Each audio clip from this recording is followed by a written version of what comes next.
sir. Yes, sir. Everybody, It's move that your time vibe. again. Come on now. Unc and Few. We're almost at the end, man. Well, not the end of like the show, the Yeah. season. Week 15. Unc, talk to us, man. How did that happen, man? It seems like just the other day we were like, you know, Mhm. pre-ranking our fantasy team drafts and all that type of thing, right? Like, it's Straight up. just unbelievable to me how quickly the season has flown by. Amazing Yeah. stuff, and yet still there are still so many unwritten stories. So the I'm fun telling you, man. continues. This is the thing. When you come to the end of the year, right? You're gonna get also your best football, right? But you're Mhm. also a bit sad because it's almost over. You're like, damn, Yeah. what I mean? It's the climaxing, you know what I mean? You're starting to savor it. Yeah, you're starting to savor Mm, it. telling you, man, as the holiday season approaches, man, we're gonna give you the content that you need, people. So if you hear, you have to like the stream. We're gonna give the content. We're gonna give you the advice. Just at least like the stream, like the podcast. Best way to support us. You know what I Yeah, mean? If you man. want to send us a little holiday cheer with some, you know what I mean? We won't say no. We will not Yeah, say no. But we're thankful for everybody who even has the time to come rock with us because we rocking with you, you're rocking with us, and that's how it's supposed to be. You know what I mean? absolutely, man. Absolutely. We love the engagement. Absolutely. And that's what's up. If you're watching the replay, anything on the back end, we appreciate you supporting as well. But you know Yeah. what? The thing about, life and going into, the holiday season, Christmas, New Year's, the more things change, the more they stay the same, bruh. And let me tell you something, man. Old habits die young. And you know what I'm talking about. We got to start with Billy, man. Old habits die Bill Belichick. eternally young, brother. Unc, we had a discussion about this. What are your thoughts of UNC, the new face of North Carolina football, brother? Yeah, man. Like I found all of this rather puzzling to be quite honest. I Right.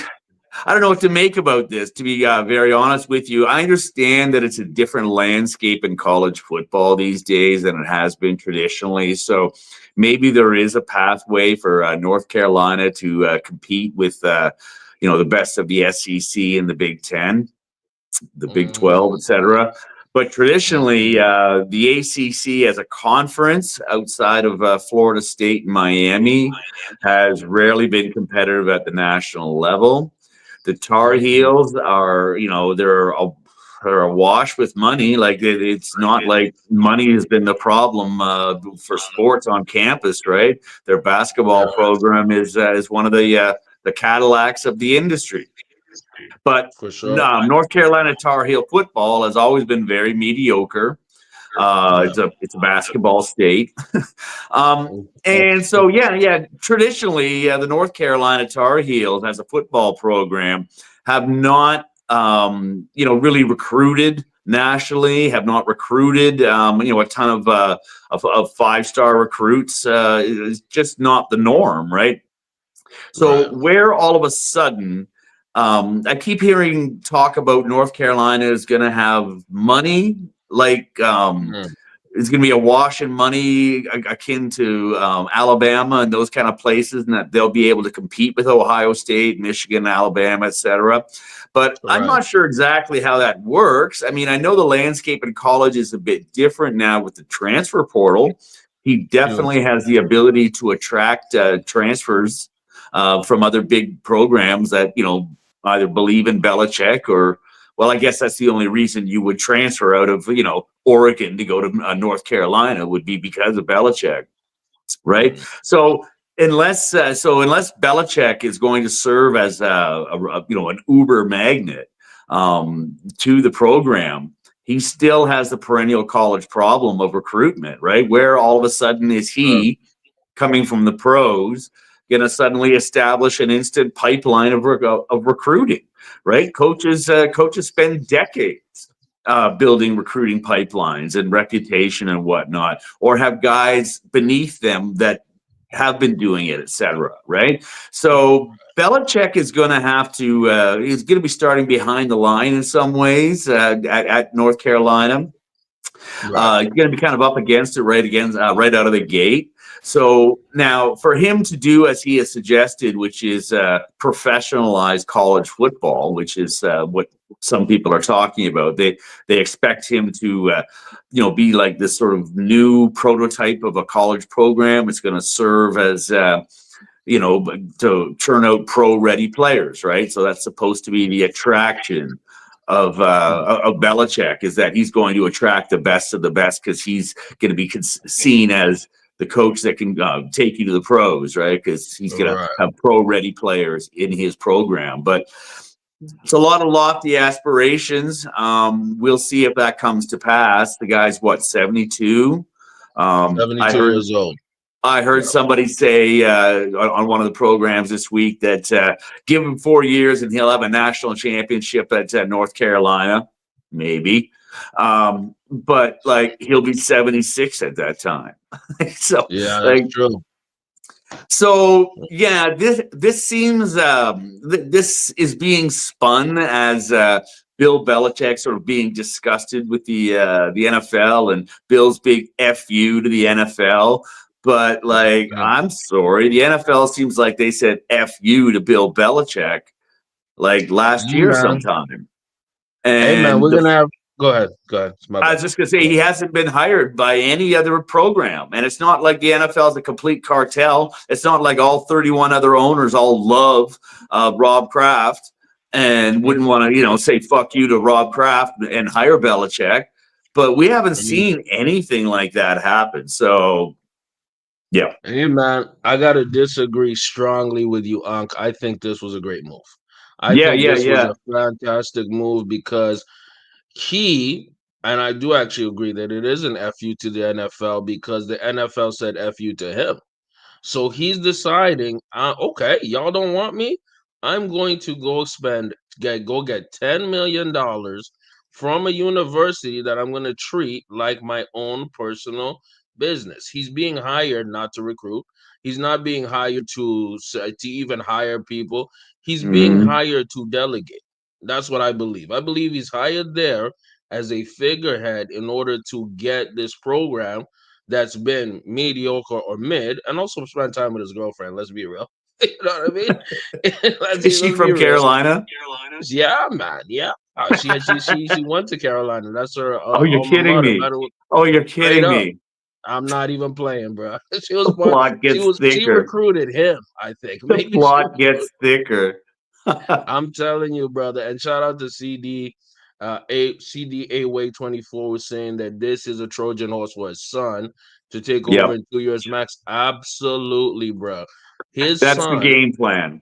That's the I game plan. exactly, But yeah, exactly. we'll So see he's we'll doing see it. if He's North doing it. He's we'll doing see it if North because Carolina abides by that. I think there's backroom deals happening. I think this is just a temporary stop. It's a temp job because the NFL kicked him out and said, bruh, get out of our face. We don't want you no more. He's like, okay, I'm not a media guy. I'm going to go to college, get this quick $10 million bag, set up my son, and get a program that really had no real history in football and basketball. They're Hmm. amazing. I'm going to hire my boys. He's already hired Mike Lombardi, who he used to work for the Patriots for years. I'm going to literally hire my physical boy, who's my son. I'm going to make this the Patriots 2.0 in North Carolina so that he can slowly warm his way back in the league. This is the same thing as John Gruden making a YouTube channel, going to bar stools. And I'm going to say this, I think John Gruden's going to get hired next year. This is what people do when they are being rejected by the league. The league, I think, has decided to spank Bill Belichick and say, bruh, we don't want you here right now. We're gonna temporarily give you a spanking until Are are you the sure? time is Are you ready. sure That's it what I didn't have believe. anything to do with the 20 games under 500 that his Patriots team played without Tom Brady? It's not as if Bill Belichick That's hasn't been fair given too. an opportunity to That's fair demonstrate his too. bona fides as a coach and as a legend since Tom Mhm. Brady left, and he failed abjectly. And he had all the power and control that he supposedly wants, and that NFL owners are shying away from. So he had everything he was looking for currently in Right. New England after Brady left, and nothing came of it. And I'm pretty sure the NFL has taken note of all that. So Belichick can Okay. go do what he wants to do. The NFL seems to have moved on from him. I say I gotta agree to disagree because I will Yeah, say oh, this. for Yes, sure, man. We do that too on this yeah, I gotta. program. Yeah, that's what we like. We like that. We like that because I still look at it like this. Of course, having Brady under center made this man. We can't we can't deny that. You know what I Hmm. mean? My boy in the chat is going crazy. So talking about Bill Belichick recruiting, I don't think he'll be Okay. anywhere close to 17-year-old. That ain't happening, bro. Bill is Right. hiring all type of people, delegating. But you're absolutely right about that, Unc. I can't deny that. Without Brady, Belichick's and he is a losing coach. We know that. Yep. We know that. Having Yep. a competent quarterback under center, man, is the difference between a winning coach and a losing coach. My thing is, I just look at how much football is being played really, really bad and sloppy right now that I could see this guy having an okay quarterback, a good quarterback, getting some teams in the playoffs and getting some wins. But the NFL, like all companies, all organizations, it's nepotism, man. You're gonna hire people you like, man. You're gonna look at the resume and say, "This is Bill Belichick. F you, Bill. I don't like you, bro." It's about liking. It's about the feels. And that's what I believe Yeah. happened. Yep. Belichick was like, I'm out. I'm out. I'm out. He's like, I'm gonna go to college Yeah. and venture. I think this is great for college football, bro. I think this is Well, fantastic. if he does, I mean, if he's Saban's North Carolina, in the same kind of way that Alabama was by Nick Saban, like if he's able to do what Nick Saban accomplished at Alabama, like that's fantastic. Now, Nick Saban was Yeah, 50 years old when he first went to Alabama, not 72. very true. And it was a different Very true. environment back then. Even Saban is saying that the new college environment is, to him, it just scuttles everything he's ever known and understood about college coaching, etc. That's why Saban himself has moved off and away from football. Um, Right. you know, he saw the writing on the wall. It's like, I'm going to harvest all this talent only to have somebody else come along and chop it all off and have them, by their second or third year transfer over to their school because, It's so kind of like so free agency a little bit, it right? very much is. And that's Right. changing the landscape of college football. And Bill Belichick is gambling on the notion that he'll be able to attract that type of talent to his program, where Right. he's going to be like, NFLU, where he's going to be like Oh, just cranking it. Like that's a big sell to a lot of different people. And there's going to be coaches all across the nation saying, "Don't buy it, don't gamble like that." So right. we'll see if it works out. We'll see if it doesn't.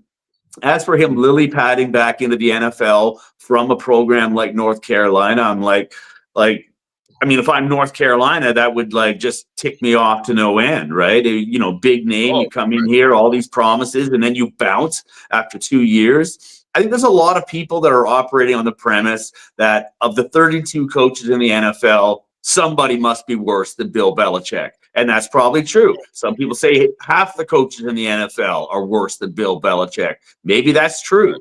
But like again, I don't really buy that. And part of that, like there's a lot of people, and I'm not pointing fingers here, but your generation hasn't really known a legend except for Bill Belichick. And you think of Yeah. him, okay, greatest coach of all time and all that type of stuff. But I've seen Chuck Noll.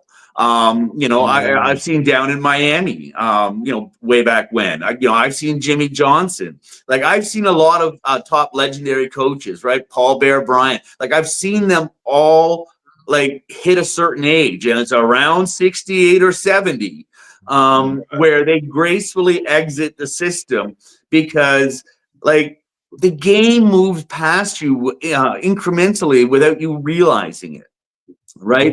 And I'm Mm, not necessarily saying that has happened with Belichick, although there's plenty of evidence to point to that, given his the post Brady environment in New England. But the point is that yeah, like I've seen other legends that did need to go. right? And you talk Mm. about like, wow, this is like Don Shula. This is the greatest coach of all time, and he was Right, winningest coach of all time.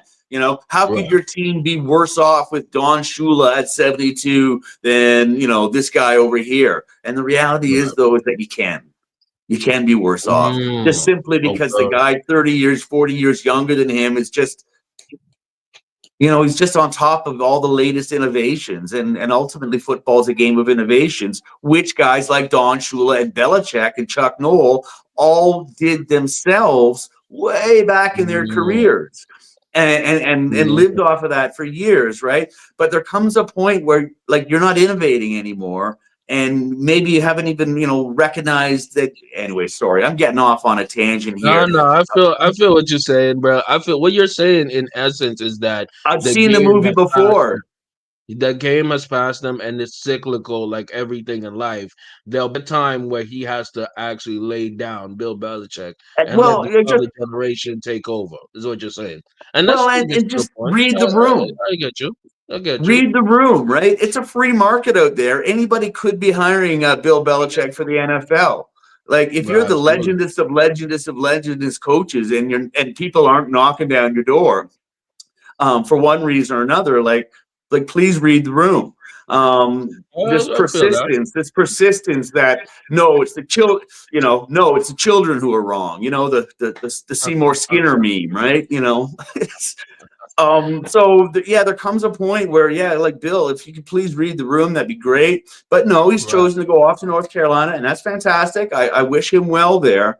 But I'm just Mhm. saying that this desire to insist that Bill Belichick must be able to still coach and be successful in the NFL because he's the GOAT, like it's difficult for me to fully consume because I've known a few GOATs, right? That's very fair. That you know what? That's why I like your perspective because you're the unk, man. You've been there. You've been around the road. You Yeah, know what man. it is. Seen You a done lot of seen these the tears. guys. Yeah. Yeah, I mean, my thing is, I say it like this: what is a success? And we'll wrap this up in this way. Actually, it's Yeah, time for yeah. our next topic. Um, I think success for this situation for Belichick I believe is getting the program above 500 the first season and have them to go into a bowl game season two. And I think by season three, he's gonna have a call from the NFL. That's success in my eyes. In UNC's eyes, I think getting to a bowl game. UNC is not good in the ACC, bro. They are not competitive. They're not with SMU. They're not up there with Florida State. They're No, not up there with a lot of teams. To no, that's even make right. them competitive, that's a win for UNC to make Yeah. them some kind of a relevant program. And I think because he saw the success of a guy like Deion Sanders, he saw the success of a lot of guys who are using the portal. You know what I mean? Even Dan Yeah. Landing and Oregon using the portal, using one of the Heisman finalists, Gabriel Davis, played amazing. He's been balling Hmm. all year. Because the landscape has changed, that's why I like this. You know what I mean? So I'd argue the other way, but I get your point though. There's a Yeah. chance it could go really bad. You know what I mean? Yep. Meaning the game has completely passed them. And that's What why we love football. We're gonna see the what happens. vibe We're gonna the see what happens. vibes I get from Bill Belichick right now is a guy who's trying to hang on for too long. Right? He's the oldest Okay. guy. Yeah. He's the oldest guy in the club right now. You know what I mean? He's looking around the room and he doesn't want to admit he's the oldest guy in the club. I just feel like this is going to diminish his legacy long term. But hey, I could well be wrong. And you know what? I'm gonna button up the topic like this. We've seen him accept a job and quickly leave a job. Yeah, New yeah, York Jets. We've seen it. He has this in him. He could double back and come back to the NFL or go or even come back from his promise, right? So you never know with Mr. Bill because he's been known to back out of an agreement. So you never know, bro. What do listen, you think of that situation, bro? the reality is Right. before Tom Brady and after Tom Brady, Bill Belichick has a rather checkered record of success. Mm.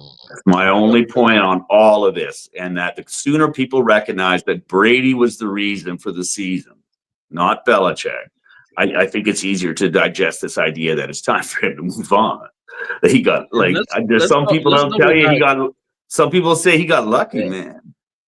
let's double. Well, he definitely cheated too. Let's double back on this topic a year from now because me Right and him we're on. gonna keep on doing our thing. Right on. But let me tell you, one of those new era coaches who's balling out of control. This Oh guy, shit. Sean McVay. And when I say Sean McVay, I'm talking about that offensive explosion. You fantasy owners are smiling if you have Kyron Williams, which I do. Let's go. 44-42 versus the Bills, who were on like a 6-game winning streak, who beat Patrick Mahomes and the Chiefs. Josh Allen, who literally put up 6 total touchdowns. I think Kareem had Josh Allen last I week. And I'm like, dude, bruh. I had second or third high score in the league last week. Like I should have won. But Yeah, Kareem had Josh Allen and scored like season high for the league, like 150. Like that's Josh Allen scored over 50 fantasy points, right? crazy. So yeah. Kareem pretty much ended my son pretty much ended my aspirations for the playoffs this year. There's no coming back at this point. And funny, Yo, now my fantasy team this week is suddenly on all cylinders, ready to rock, green light matchups, everybody else. It's like now that it's officially too late. But yeah, man, I got Josh Allen last week, and anybody else who went up against him got Josh Allen because like that is an crazy. extraordinary performance. It might lock in a few MVP votes for the guy. Like the guy was just a one-man wrecking crew. The problem is Right. why did he have to do all that for crying out loud?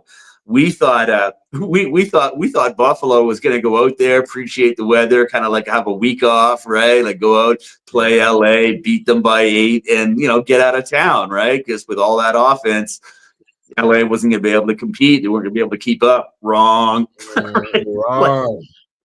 Then this guy Stafford. showed up. This guy said, I'm going Yeah. to mess up everybody's thinking, and I'm going to have Puka Nakua and Cooper Cup look like the second coming of goddamn, I don't know what to say, Well, Jerry we've been Rice and Terrell Owens. It looked we've crazy been out there, saying bro. this for a month though that everything is running through those two guys right now. But well, last week they Bro. decided to include Kyron Williams in there too.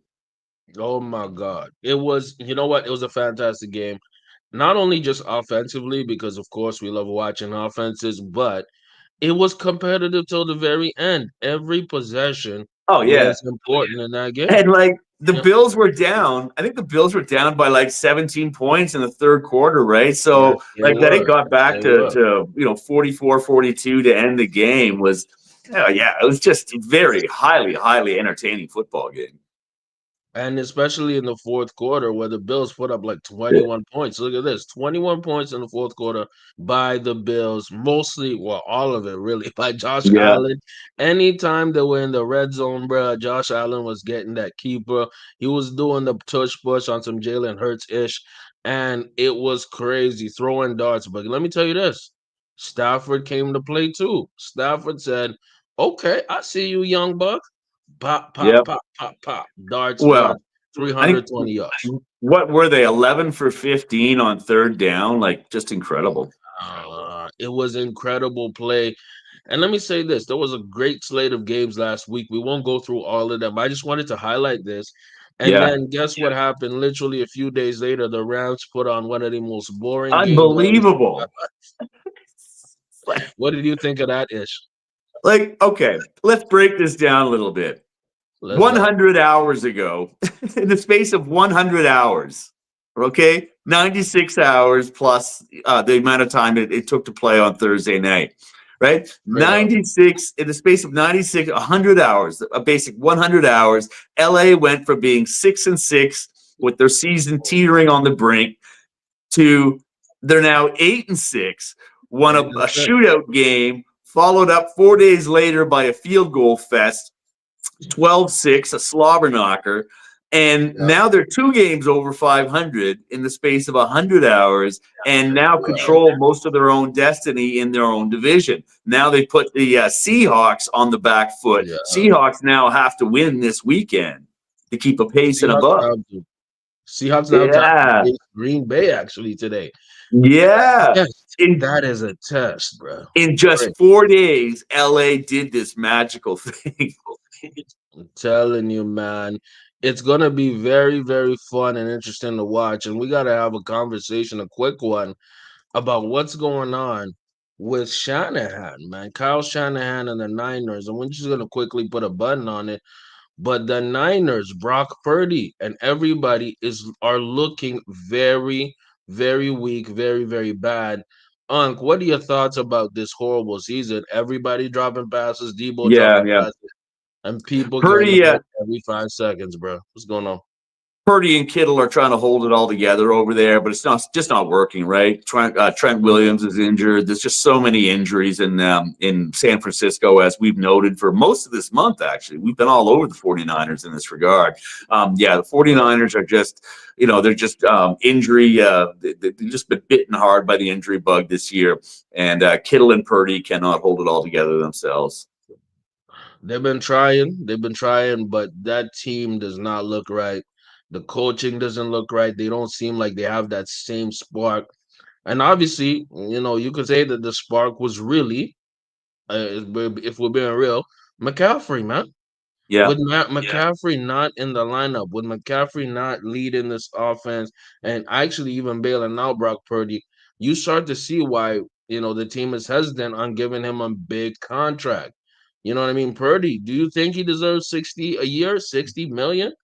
I don't know. I don't think any of them do. But I believe that he's as worthy as anybody else. They didn't just go. He didn't turn into a trash quarterback overnight after being visiting the Super Bowl last year. I really believe the issue is injuries. Injuries, and then more injuries, right? I don't think Kyle Shanahan's turned into a moron all of a sudden. I don't think Brock Purdy has turned into subpar all of a sudden. Brock Purdy's still very efficient. He's just not getting nearly as many touchdowns, throwing touchdowns, as he has in the past because he doesn't have the targets. So like what? Ricky Pearsall is going to step in for Juwan Jennings, for Debo, for Brandon Ayuk. Like, no, he's not.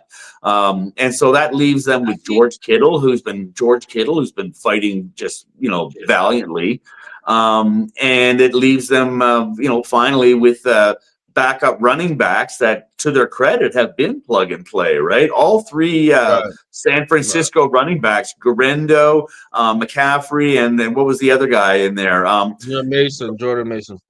Jordan Mason, right, have all been viable for the 49ers when they were operating on all cylinders. But it's their lines and their defense and whatnot that's been struggling, and the Mhm. receiver room, which has been decimated. So, yeah, that's sort of my quick synopsis where things have gone south with San Francisco. Definitely, definitely. And the Rams, man, are looking nice, like we said earlier. I think they're gonna make a potential run. We've seen this before. They came in as a wild card a few years ago and took it all home. So Went to let's see Super what Bowl. happens. You know what I mean? They won it all as a wild card team, and who Well, knows? they Maybe certainly I'm they've open got the to it. coach and they've got the quarterback for it. So yeah, giddy up, LA Rams. I like it, man. I'm definitely going to be interested in our lines and spreads this week because that's the Sunday night football game we're going to be having is Green Bay versus the Seahawks. Let's start with that actually. Okay, You know what I mean? sure. Let's give that one good. Let's give that one a look. Seahawks, I believe they're like 8 and something or 9 and something. Eight and Uh, five. 8 and 5, I believe. Packers are 9 and 4. They got Packers favored by 2.5 or over under 46.5 points. What are your thoughts about this? How is it looking to you in terms of your Well, lines and okay, spread? so Green Bay's favored by 2.5 points on the road, going to Seattle. My model says that three and a half points Mm. would be appropriate for Green Bay.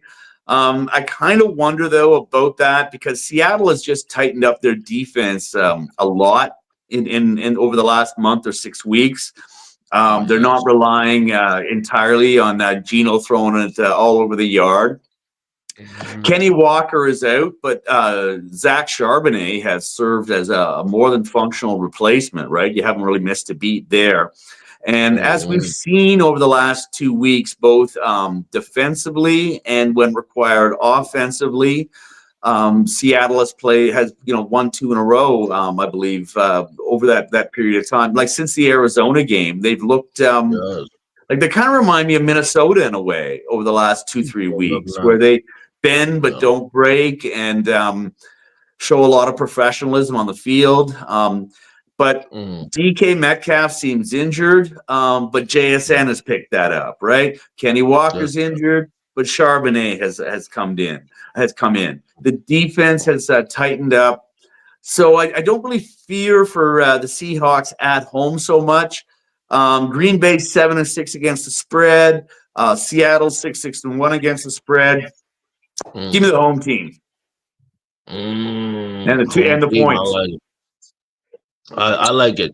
I got Green Bay as well. I believe, and the points. I think yeah, it might go over, man, because the Seahawks are actually doing their thing. I think Unc might be getting a little tissue or something like that. So Yeah, man, we're I'm good. a We're good. hold down the fort as it is.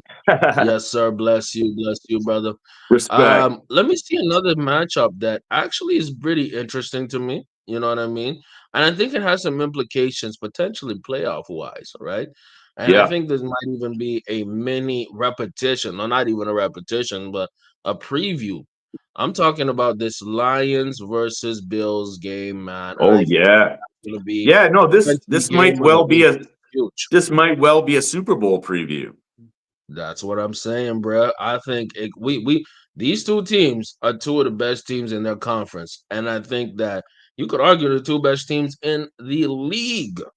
They Yeah. got the Lions favored by 2.5, over under 54.5, meaning they're expecting Huge number, huh? this is a huge number, brother. This is not what we used to seeing. What are your thoughts? For me, I'm personally gonna say it like this. I got the over without hesitation. I think Detroit is gonna lose, and I tell you why they're gonna lose. Because that defense scares me. That defense scares me, and they are so injured, so hurt. As much as we say the Niners are hurt, the Lions defense is equally, if not even more hurt than them. Do they cover the spread? I think so. I think they do, but I think it might be an outright win for Buffalo. Close, tight game. What are your thoughts on? Well, this is what the numbers say. The numbers say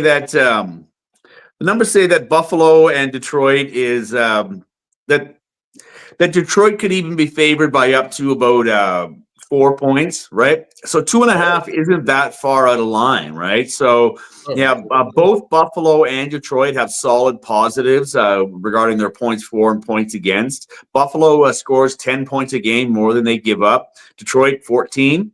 But and they're both fairly reliable against the spread, right? Buffalo's 8-5 against the spread. Detroit's 9-4 against the spread. So Right. both are winners, right? And they both put up a ton of points, right? So I'm with you on the over. Normally, I hate overs that go over 50 points. Like that's a big task, right? Yeah. At any point, defense could break out. But I honestly believe that Detroit's actual key to victory today is leaving their offense on the field, like keeping Yes. Josh Allen off the field.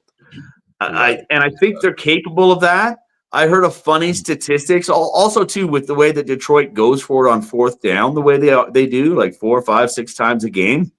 Right. Somebody said to me that if Buffalo can make Detroit punt 3 times today, that'll be a sign that it's going in Buffalo's favor that they might win. Because think about it, they pretty much have to be at like Never fourth and punt. 10 for them to punt. Right, 4th and 5, They never we're punt. going for it. 4th and 7, we're going for it. Right, because apparently that's what the analytics say. Fourth or Yeah. seven or less, you should be going for it, according to the analytics. Right, Right. that's a hard pill for a lot of old school coaches to swallow. But Dan Campbell's not an old school coach; he's the new school, right? So think about it. They would have to be at 4th and 10 and out of field goal range 3 times in that game for them to have 3 punts. That would be a good sign that Buffalo's going to win the game. So I thought that was an interesting metric, plus or minus on how many punts, right? So we'll have to see. Buffalo has it within them to win this game on the road, but I don't think they will.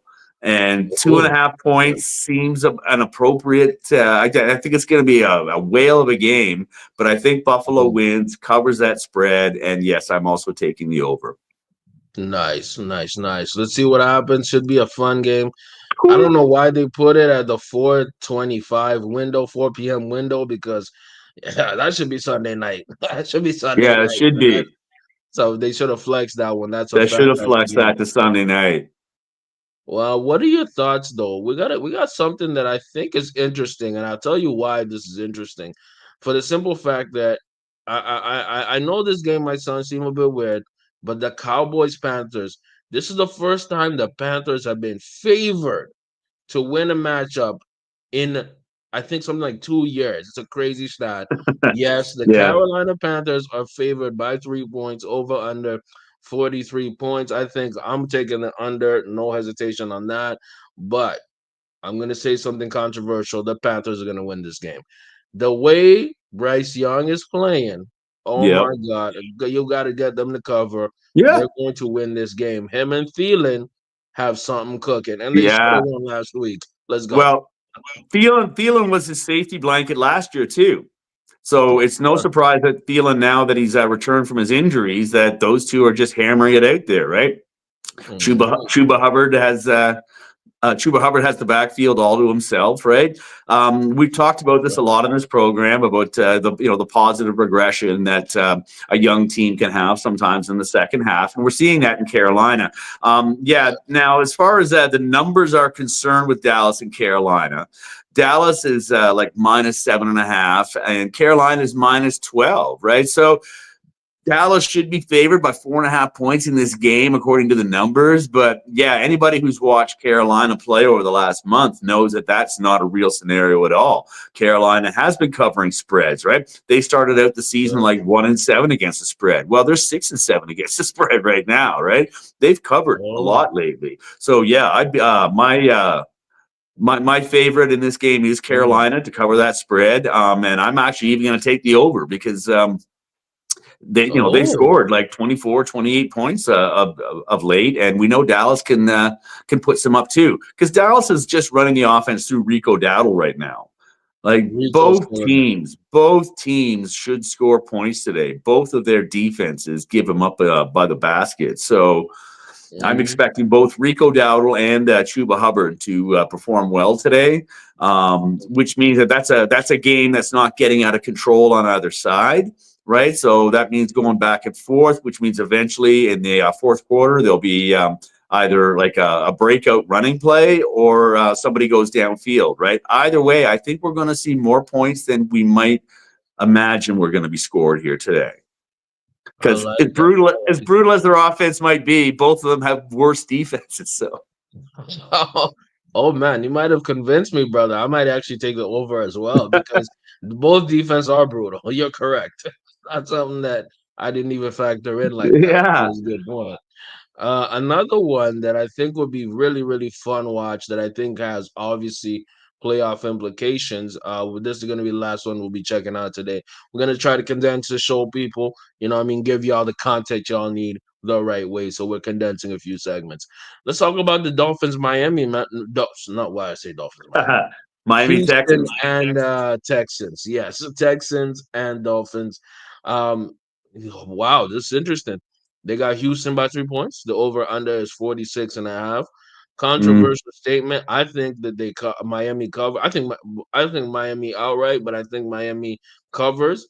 And you got to take the over. Any game with Tua, you have to take the over because yeah. Tua and that offense is humming at a level that game last week versus the Jets in overtime. John Smith, who we're going to talk about a bit later in terms of MVPs for fantasy. CJ Stroud having a horrible season, a very suspect offense. Joe Mixon looks like the leader of that offense, real talk. hmm And Nico Collins hasn't been coming out to do Nico Collins things just yet. Gonna be interesting to see what happens. Unc, what is your analysis of this game? Well, I think actually Nico Collins is due to finally like break out for this team. Hopefully, we'll see that today. This game is a bit of a clear as mud type of thing. The Mhm. point spread seems to be appropriate. Like the Texans barely have a positive metric. Miami's just barely negative, like they have about 2 points scored against them more than they score. But that also includes that stretch of 2 or 3 games where Tua was out. So that number's probably close to neutral or +1 itself. So there's really not room for a point spread difference between these two, right? It's not a lot of air between the two of them at all. And so for me to take one team over the other, like, okay, so how do they do against the spread? They're both brutal against the spread, like just fair to middling, right? Basically like 500, right? Texans are 5-6-2, right, against the spreads, and Miami's 5-8 against the spread. And again, that's including games that didn't, like, Tua wasn't in, right? So again, like both of these teams, the word mediocrity comes to mind. Now, Miami, as you say, has been scoring more, so they've upped their points per game to around 24 points a game now. Texans are around 22 and change, 23. So that over under is about right. I'm gonna say they go. I've got the under on this one. Okay. And I've got the Texans covering the 3-point spread, but this is probably my lowest confidence game on the slate. It's definitely gonna be something quite interesting to watch in the sense that these teams have it in them to keep it low scoring and close, or they have offensive explosion with their Right? players. So we're gonna see what You happens, don't man. you don't It know can very what you're gonna get. you ain't know what you're gonna get. You might get a lot of fantasy points though. Yeah, And you know what I mean? And that's something that I wanted to cover. Actually, you know what? Let's do one more, man. F it. We need it. Let's do one more. Let's do one sure, more. man. Because there are some good games this week. Well, what? Yeah, there's a lot of good games. Steelers, Philly. Yeah, that's the one I was thinking we should Come do. on now. You already know, man. We simpatico. We got the Eagles favored by 5.5 points over under 43. For me, I'm taking the under on this, and I have no idea. I'm just gonna keep it real. I could see two scenarios. I could see the Steelers winning easily. I could see Saquon going crazy again. With all Mhm. the drama going in along in Philly right now, I don't know. Maybe the distractions might come in. Well, I'll go with Pittsburgh for the Battle of PA. I'll go with Pittsburgh, and I think they cover the spread as well. What are your thoughts? another possible Super Bowl preview as well, too, right? Absolutely, you're right about that. Right. And Mhm. both teams are great against the spread. Philly's 8-5 against the spread. Steelers lead the league, 10-3 against the spread. Um, Mhm. Now there's there's less than 2 points difference between these two teams, right? According to my numbers, Philly should not be favored by more than 2 points. So to me, Okay. 5.5, it's still at 5.5 points. So to me, that's like on its own merits. Never mind the fact that I'm a Pittsburgh homer for life, right? That number Right. alone tells you that Philly may be overfavored there by 5.5. So Pittsburgh to be Right. within that line might be a good bet on its own merits. As for the Mhm. 43, yes, I think both teams' offense are operating at a higher level. But some Mhm. things to take into consideration. Saquon going crazy against the Steelers. Their strength is the line. Maybe that might not happen. Like they're just going to contain him. They won't like stop him. But if they can contain him to just 100 yards or 88 yards, some kind of number like that instead of like 175 with 3 touchdowns, right? Like Straight up. that's what the Steelers are looking to do because the Steelers trust their back end, Joey Porter and them, to Mhm. handle any one-on-ones and all that type of stuff. So they hope to outmuscle the Philly receivers back there. But here comes AJ Brown, man. What do we say happens every time a Steeler or a wide receiver gets all petulant and speaks out? What Mhm. usually happens, right? Squeaky wheels get the grease. Right, so watch for AJ Yeah. Brown to be targeted. Hurts is going to come out there and say, "What do you mean I don't like you, buddy? Here we go, and feed him 20 Mhm. targets." Right, but Joey Porter Jr. is Right. going to be there, and we'll see how well AJ does. Right, but Right. we've seen this happen in the NFL where after a receiver like just makes a whole bunch of noise publicly, we see the opposite occur the final week. So that might end up happening. But it's Mhm. very interesting to see. But so yeah, no, I've got Pittsburgh covering this spread, but I'm also taking the over, despite the fact Oh. that Pickens is out. Pickens is out, so wither the Russell Wilson moon ball, right? Well, we're going to see Fryer and also Calvin Austin is also out, right? He was Oh, he was a big target. an Yeah, it was a big emerging slot receiver target. with a lot of speed, right? So my Yeah. guess is that we see some more dump off to Jalen Warren, which usually works out well. My guess is that we see Van Jefferson emerge.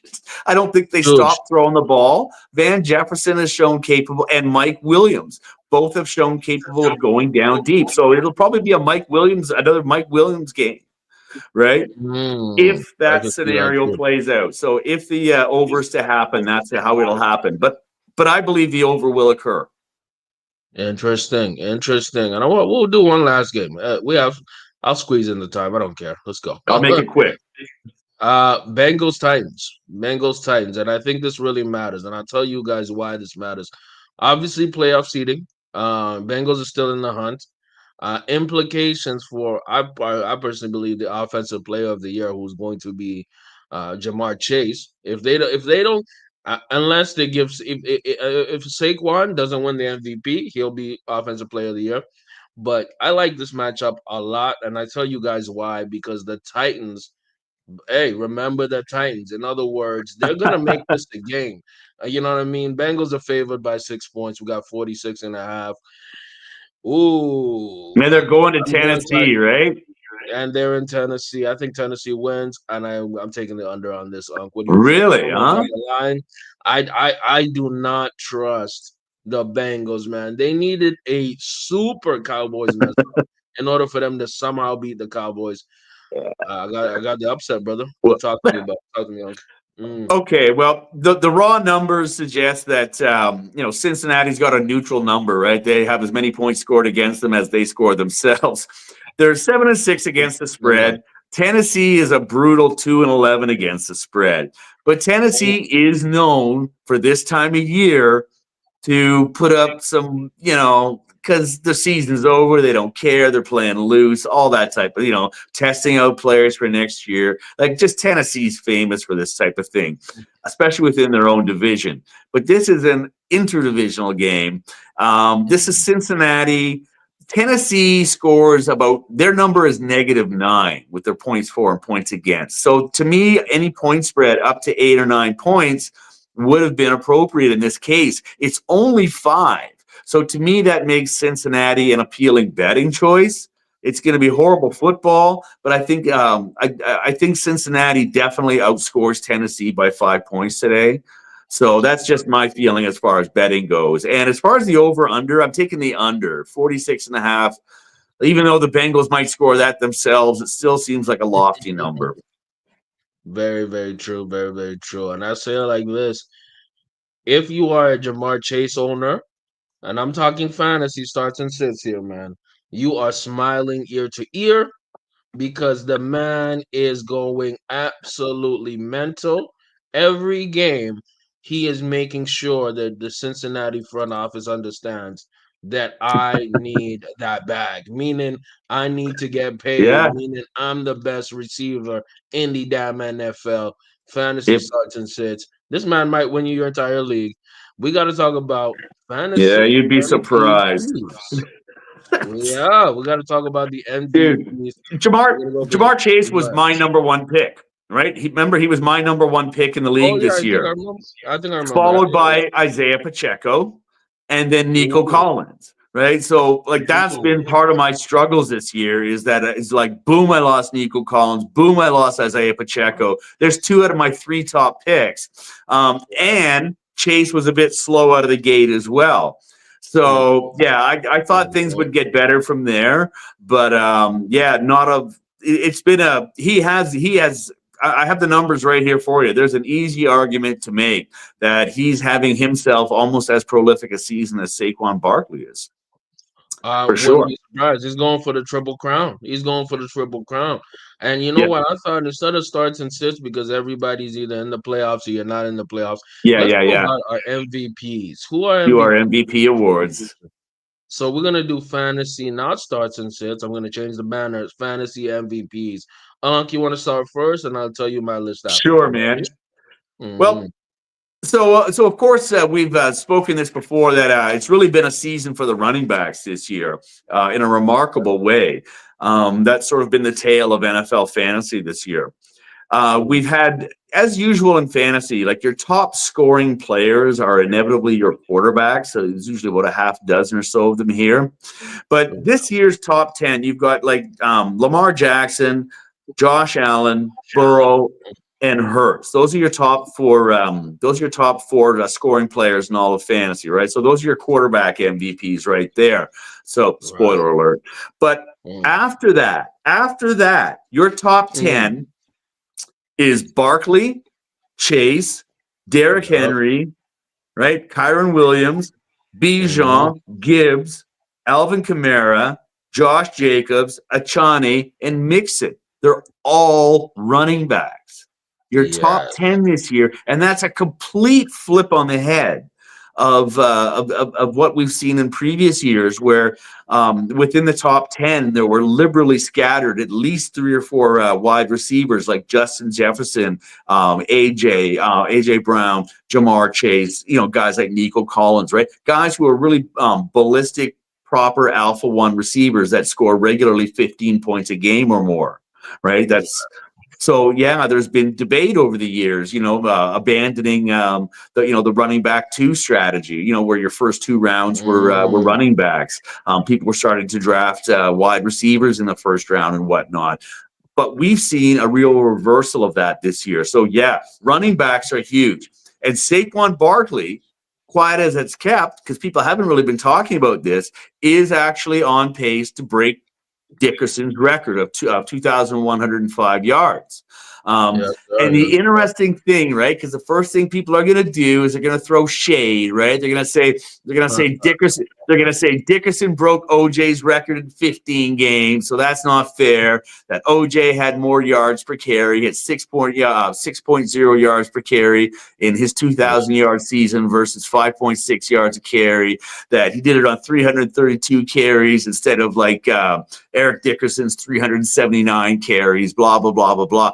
And therein lies the comparison, right? Is that Right. Saquon, even though he's got an extra game, is on pace right now to run 2,120 yards, right, on 348 carries, right? So even though there's an extra game, he's Mm. not getting nearly as many carries per game as Dickerson did. So it's actually a fair comparison. If he runs 2,120 yards on 348 carries instead of 2,105 on 379 carries for Right. 6.1 yards a carry, better than OJ, better than Dickerson. Yeah, boss. Saquon Barkley is having a year in both fantasy and in real life football. Straight up. Yeah, like one for the ages. And my guess, because this is usually how it goes with running backs like him this deep in the season, is that he not only breaks that record, but he smashes it. My guess is that in Mm. one of his final games of the season, he gets over 200 yards again and just, puts an end to Cruise. it. Saquon is your new running champion, and it's a fair comparison between him, OJ, and Dickerson. Yeah, dude. So I'm excited for Okay. that. And even though we thought Hill we'd be having this conversation about Derrick Henry, I should say. Right. Derrick Henry's had a great year. He's on pace to about 1,900 yards, right? But Yes, sir. Yes, sir. Saquon's been at another level. The same Mm. way Jamar Chase has been. So yeah. So we're definitely celebrating on Saquon, and For for your sure. wide receiver, again, yeah, we've let the cat out of the bag on that. But Jamar Chase is head and shoulders above Right. just even Justin Undefeated. Jefferson. Even Right. Justin Jefferson, he's head and shoulders up. He's got 15 touchdowns already this year. It's That's crazy. amazing, right?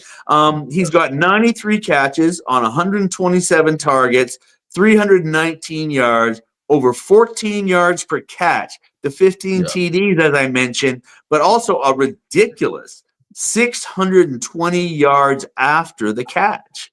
Right, Yeah. so Yeah. he's a bear to stop once he has the ball in his hands. 620 yards after the catch is nobody's even close. The next closest guy Mm. is Shakir with like 503.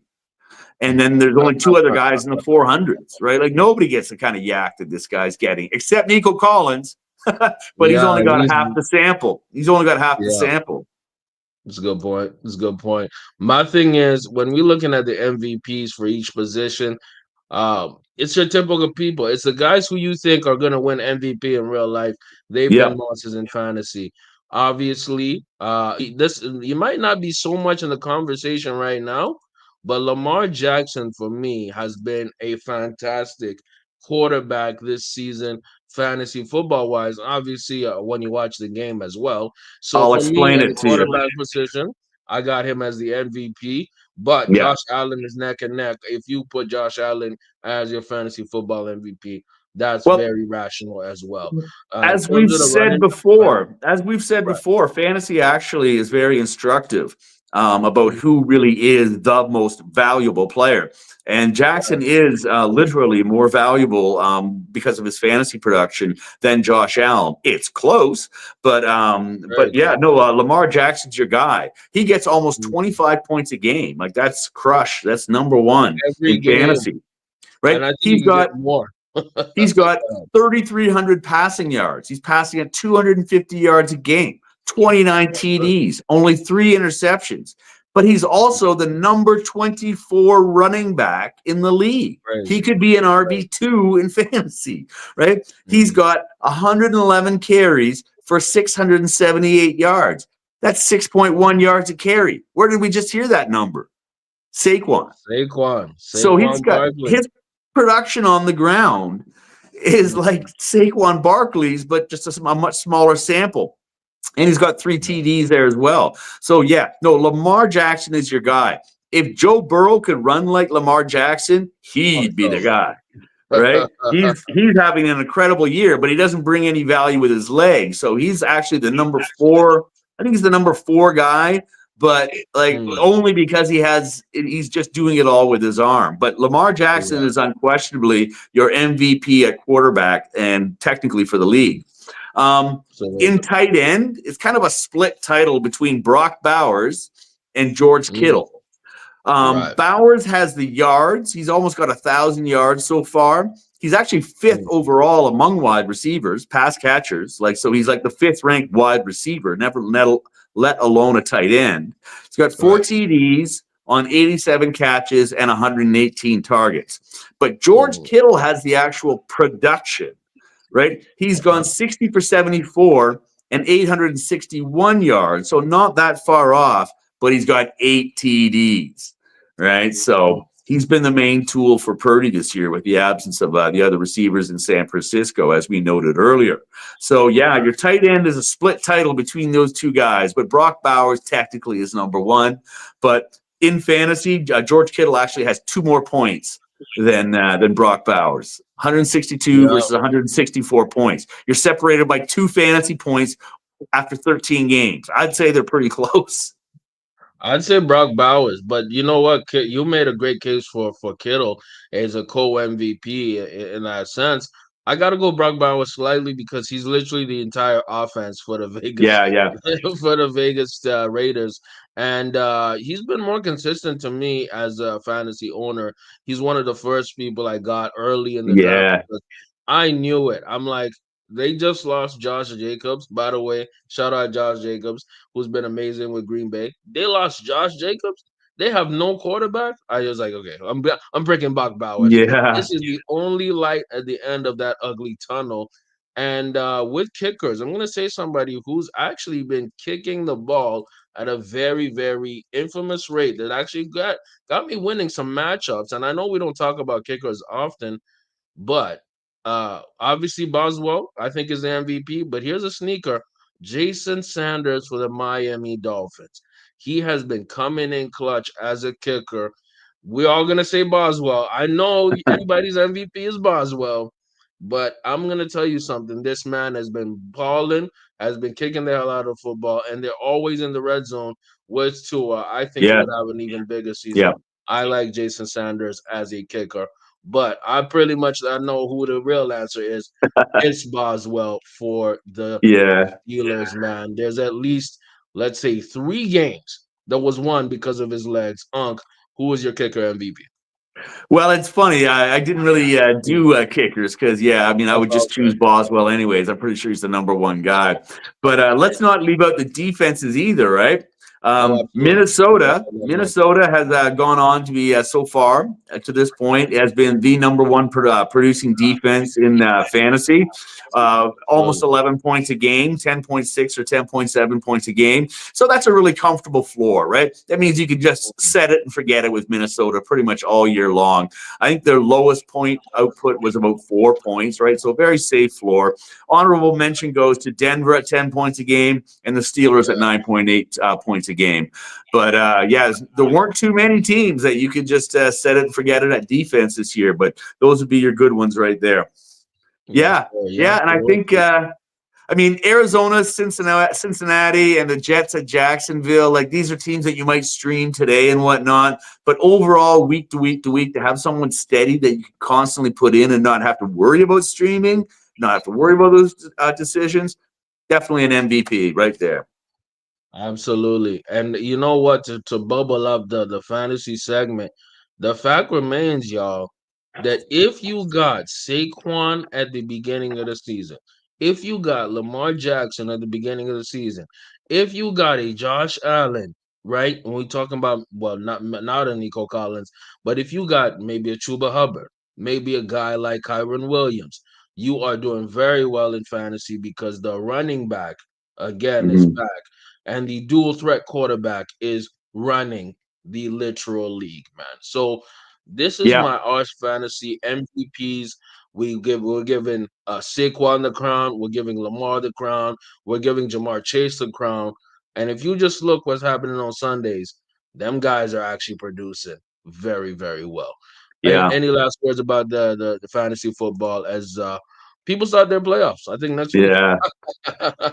All I know is I'm definitely going to be drafting very differently next year. Oh, that's a fact. That's a fact. Let's say something. We know how important drafting is, man. You know what I mean? And we know the importance of actually not living in your past, but living in your present. And somebody who does not know how to live in his present is goddamn Mark Gastineau. You know what I mean? Living in the damn past. Cohen, and if y'all didn't see the clip, I'm gonna see if I can maybe search up the clip while Uncle's talking. Mark Gastineau. It's like, Potentially a Hall of Famer, maybe not. Came up to have Brett Favre. Piece have of you trash ever human being. have you Great seen quarterback. that internet meme of a guy from way back in the day from Saturday Night Live where he's playing, he's doing the news type of thing, and his comment is like, I don't want to seem harsh here, but everybody in this story should just die, meaning like there are no heroes in this story. Hey man, I'm telling you right now. I searched up recently about this Mark guy, and I'm like, what? This guy's bugged out. And we all know about Brett Favre, but let me play the clip right here as we before to set it up. What inspired me Yeah. to look into this topic overtime with Uncle Few. For him. Now you I tell thought we him met a long time ago. At least I Yeah. saw you. right How you doing? when you fell down for him. I'm gonna get my sack back. I'm gonna get my sack back, dude. You probably would hurt me. Well, I don't care. You hurt me. You hurt Favre is shook. You hurt me. Oh, he's scared. You hurt me, bro. He backing I up a gotta little get back bit. to this, Brett. I'm sorry. Yeah. Yeah. Anybody will tell you. Oh my God! Look at Gastineau. Look at Gastineau, bruh. What is going on? Unc, talk to us about this boomer, Yeah. to say the least. Yeah. Yeah. Well, okay. So first things first. I mean, we got to talk about the New York Sack Exchange, and we got to talk about the sack in general, right? The sack did not become an official stat until 1982.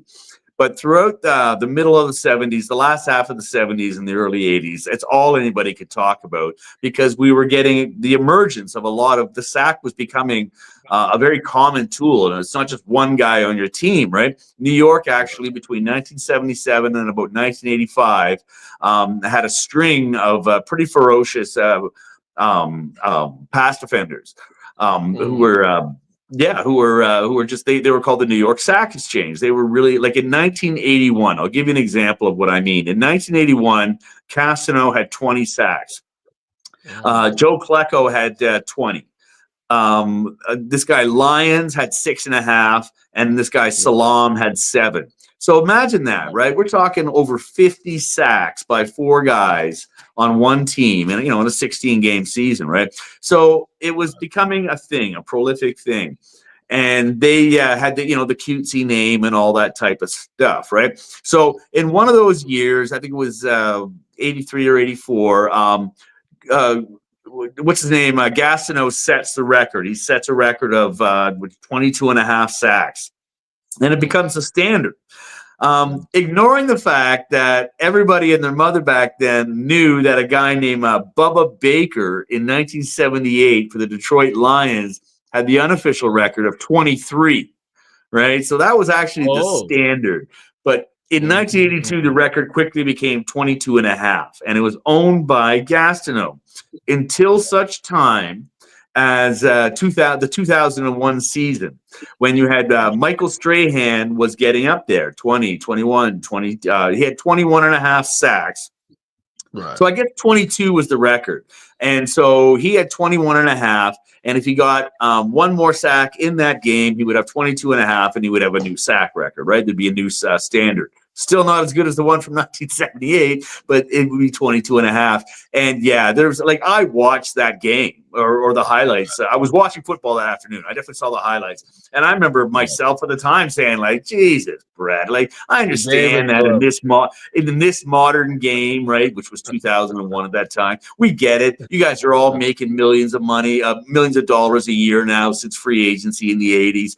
You guys are all getting paid. You guys are all having fun out there. You're all media stars in your own right away from the game in certain respects, right? So Strahan and Favre are friends. They've been on TV together. Everybody knows this. Favre flopped, right? And, basically gave Strahan the record. But the thing is, though, if Gastineau was going to be ballistic about that, he should have done so back then. Everybody else was, right? But instead, Gastineau attended the game, did the gentlemanly thing, congratulated Strahan, and just ate all those bad feelings, right? Even though he thought he was robbed, right? So clearly this is a man who's been holding on to some things for a long time, and it's affected him. But Gastineau is just a guy. Gastineau is just a guy who he's had so many other issues as well too, right? He took steroids in that era. He beat up his wife at one point, right? He got busted with amphetamines. He was just a part of that whole Ray Roy crew that was sort of permeating the NFL at the time. Toxic anger, all that. So he wasn't really a hero to anybody outside of Queens, New York. To be quite honest with you, Boomer Esiason had nothing but terrible things to say about the guy, saying that, I appreciate going hard. I appreciate being tough. I appreciate being intimidating, but there's a difference between that and trying to hurt me, right? And he said Gastineau was one of these kind of guys who was trying to hurt you. And he said so in his pronouncements and these types of things, right? But that was the culture at the time. So I'm saying is that he didn't create a whole bunch of friends. That's why he's not in the Hall of Fame. People have never really stood up for the guy in the past. In some ways, he's kind of a pathetic character. He came out 5 years ago after his mom died and said that he'd been a rape victim between 11 and 14 when he was an adolescent teenager. So this guy's had a few behavioral issues over the years and things that make him some ways you look at him as a victim. Sometimes you look at him as a victimizer. He's just not, but he hasn't really been an admirable character. He hasn't really shown the rise above and all that stuff. And that business with Favre was just incredibly petulant and petty, because the thing that everybody ignores, beyond the fact that Bubba Baker set the standard of 23 and 78, is that TJ Watt, by the time he has this interaction with Favre, TJ Watt has already tied the record and made this whole conversation moot and irrelevant. right? Because even if he gets his sack back and you take the record away from Strahan, now you've got TJ Watt as the record holder instead of the Exactly. record holder. So Gastineau, like right up until the time TJ Watt tied the record, it was relevant. As soon as TJ Watt tied the record with Strahan, it became irrelevant. And so to me, it's sad to see a guy like Gastineau all these years later, still with all that pain, clearly written in his face and his body language. And I hope he gets it. I hope he gets it worked out, man. Absolutely. And the fact remains is that holding that in, I think his anger was misplaced, bro. You should be mad at, maybe how you treated people or how, your relations with people, because you're not in the Hall of Fame, which is kind of surprising. If you look at his stats, there's people with way less stats and way less notoriety in the Hall of Fame. The thing is, it just led me to think maybe the man was not liked, because That's correct. it's definitely has to be a personality thing. And guess what? I don't like Brett Favre either, but Brett Favre, he's in the Hall of Fame. Everybody in this story should just die. Straight up. I'm like, bro, there are no heroes in this story. Exactly. And well, you know what? In life, sometimes there are no heroes. It is what That's right. The fact remains, Brett Favre is a piece of trash too. But bro, confronting him about a sack record that is irrelevant because just like you said, CJ Watt tied that record. Like, bro, this is so goofy. And on top of that, think about this: how can Brett Favre get your sack back? Are you coming there to tell him I'm gonna whoop your ass, bro? Bro, you're an old man. What I think what he's saying, I think what Gastineau is saying is that that he's going to lobby the NFL and hire a lawyer, or just do something to try to lobby to have that sack removed from the record books, because we've seen that happen, right? But even if that happened tomorrow, it's irrelevant and it means nothing. Right. For two grown men to confront each other like this at a trade show where like Favre is completely blindsided by it. He has no idea. He comes over for whatever you want to say about Favre in this particular situation, in this context. He comes in above board, friendly, puts his hand out, and expects to say, how's life? How's life treating you? Do you believe we're doing these card shows after all these years? Yada yada yada. And move on. Instead, all of a sudden, he's back into a 20-year-old conference. He's being confronted over events from 20 years ago, long since settled, right? And you see it in his body language. Like he looks like, what the fuck is about to happen here?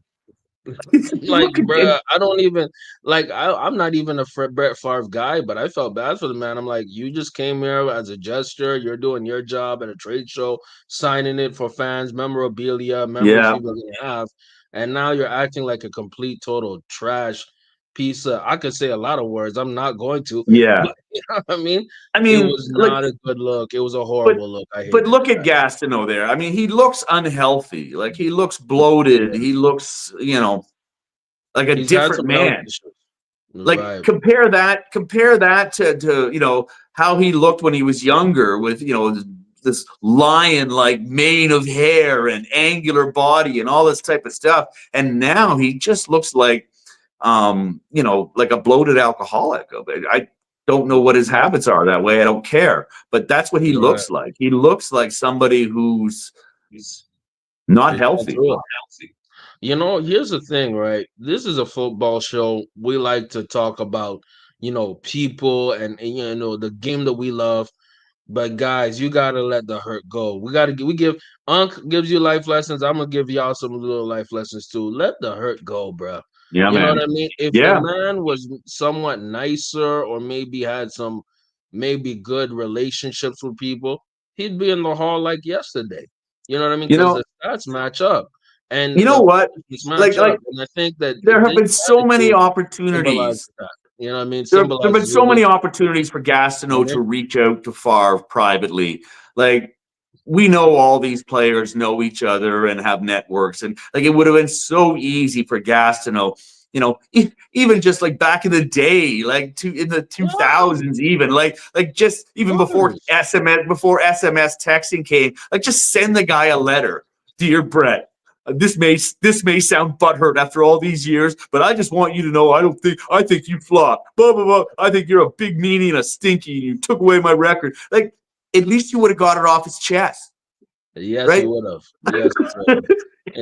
He would have felt better. He could have sent another letter 6 months later saying, "Dear Brett, I'm really sorry for being an idiot," right? Because he would have processed it and he would have realized how impetuous and stupid he looks, right? Like, We're grown ups, man, and you know what's crazy? The more I grow up, the older I get, I realize people are still children, which is crazy. oh As yeah, much as we grow up, people are still, bro. This is what a toddler does. I'm sorry, yeah. man.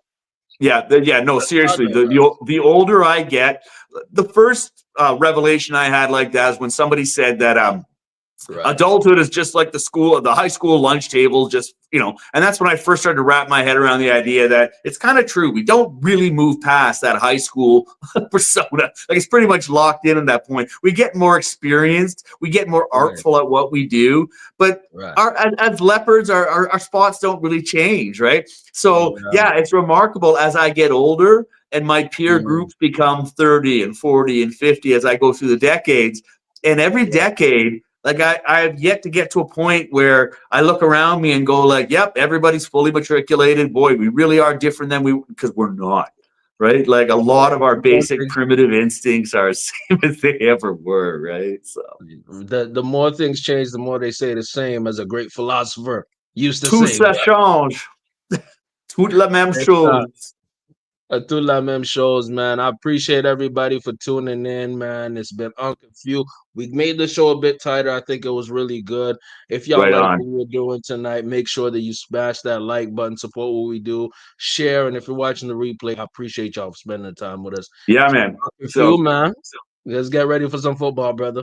All right. One love, and we'll see y'all next time. Yes, sir. We out. We out.